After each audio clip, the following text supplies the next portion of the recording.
Alright, hello, my name is Jacqueline Carter, and Hello, my name is Danielle Schubert. so, do you ever miss snow during the summer months? Just miss the way the snow delicately falls from the sky to create a winter wonderland? Well, have no fear, our Jack Frost experiment will react in such a way that you'll have your own little winter wonderland within a very beaker. So first we want to go into hazards.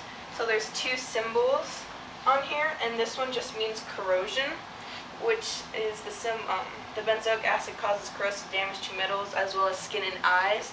And then this explanation point means that it can cause less serious health effects or damage to the ozone layer. And these symbols are pretty much on bottles to warn people so they don't hurt themselves. Yep. And because of this, we use PPE, which is personal protective equipment. The personal protective equipment for this is the fume hood, our gloves, the apron, and the goggles.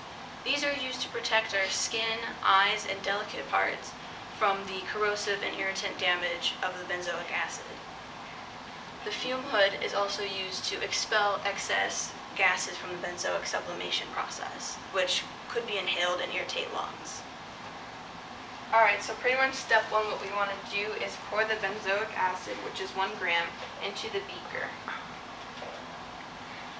And then afterwards, what we want to do is place our evergreen right down the middle.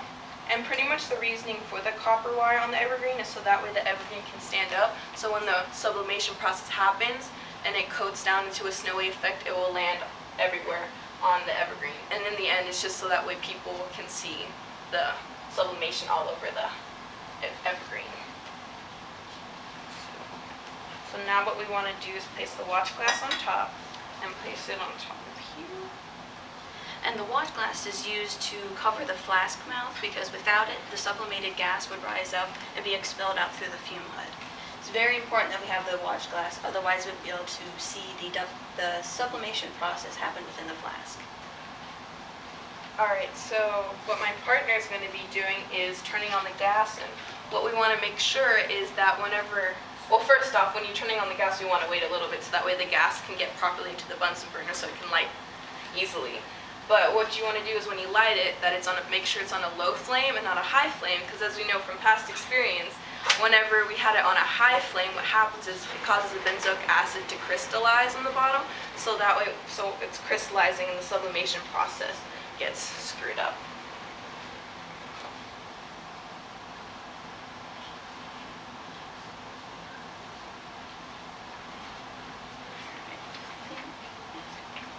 Alright. And as mentioned by my partner, this snowing effect, which we'll see soon, is the sublimation, and will be the snowing effect. But what is sublimation? According to PhD Ann Helmenstein on thoughtco.com, sublimation is the transition from the solid phase to the gas phase without passing through an intermediate liquid phase. This whole process is actually endothermic, which means that the process absorbs heat. Hence why we're using the Bunsen burner on low flame to heat the solid. What this does is it will excite the gases in the molecules and make them transfer from the solid to the gaseous state.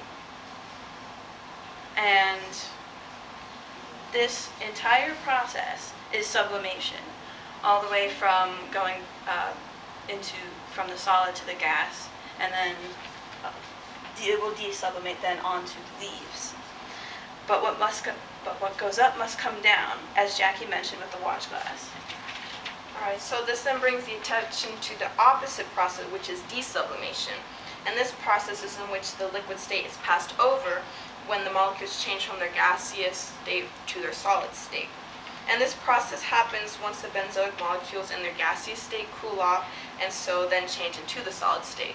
And what makes sublimation unique is that typically when experiments happen is it goes to solid to liquid, then the gas. But for sublimation, what happens is it skips that intermediate liquid state, and unlike most other normal reactions.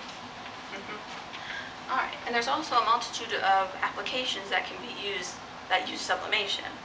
As shown by research done in an experimental study by K. Tenoke and MGC Paris, mothballs are made of naphthalene in its solid state, which slowly sublimate because of the relatively warmer environment.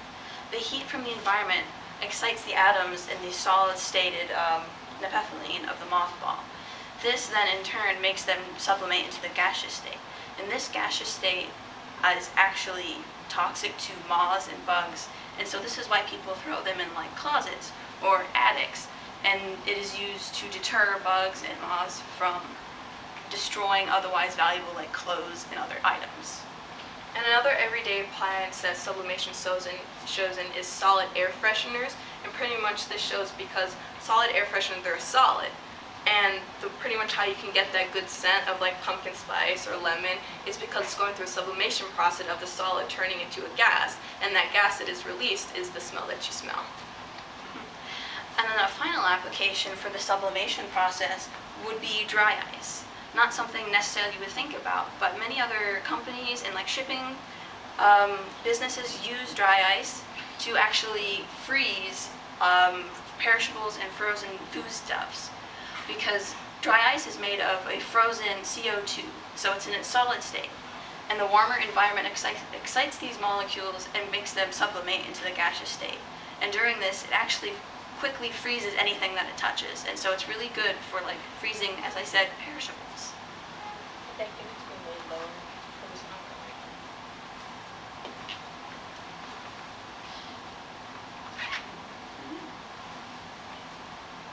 I'm thinking it needs to be made lower with flames too low.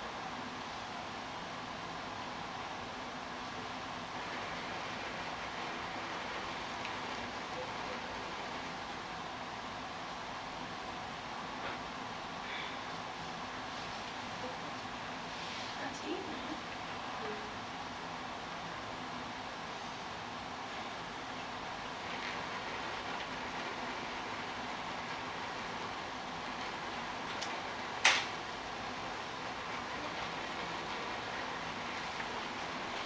That's a flame. That's heat.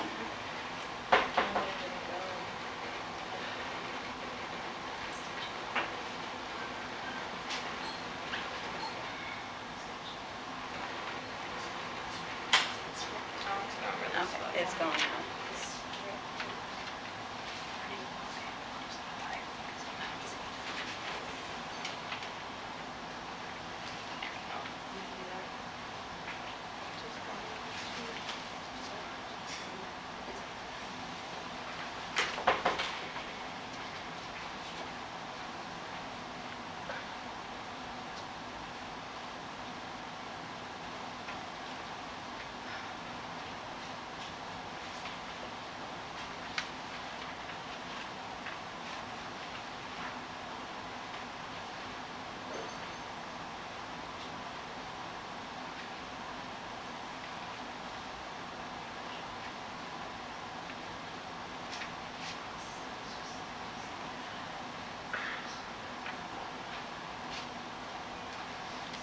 As you can see, the snowing effect is starting as the sublimation process begins, with the solid being heated and turning into the gaseous state.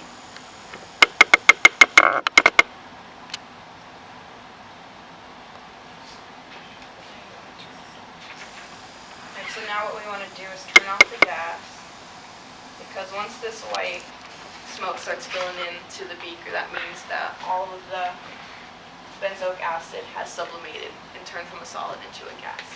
So we just want to wait till it slowly escapes from the beaker. Yep. And what we're reviewing right now is the process of sublimation, as I mentioned before. Sublimation is the process of a solid being heated, which this then excites the molecules into the gaseous state. Sublimation, however, is very unique because it goes straight in from the solid to the gaseous state without having intermediate liquid state. Normally, there is an intermediate liquid state in most normal change of phase reactions. And then, as the air in the flask cools down, it will desublimate and deposit its the benzoic acid onto the twig, and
now what we want to do is, now that most of the white gas has now dissipated, what we want to do is remove the watch glass. But what you want to do it with hot hands because it will be hot.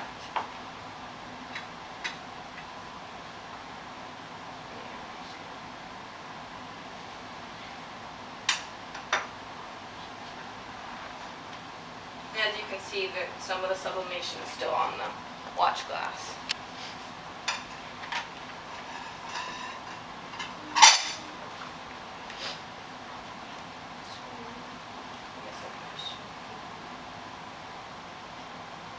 Then as you can see, the crystals formed everywhere from the benzoic acid sublimating.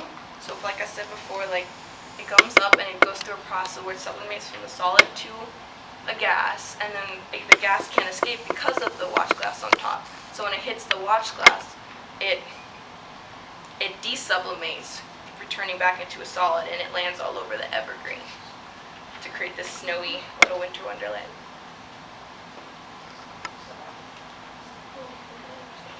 Yep. And sublimation is very important, as mentioned in the applications of mothballs, which help protect our clothes from bugs that would otherwise destroy them, air fresheners, which help keep our rooms and which may otherwise stink because of the warm heat weather, keep them fresh and clean smelling, and dry ice, which is used in shipping and packing to freeze perishables and for long trips. So just remember that if you're missing the snow during the hot summer months, just remember our project, Jack Frost, and you can have your own little winter wonderland within a very beaker. Thank you. Thank you.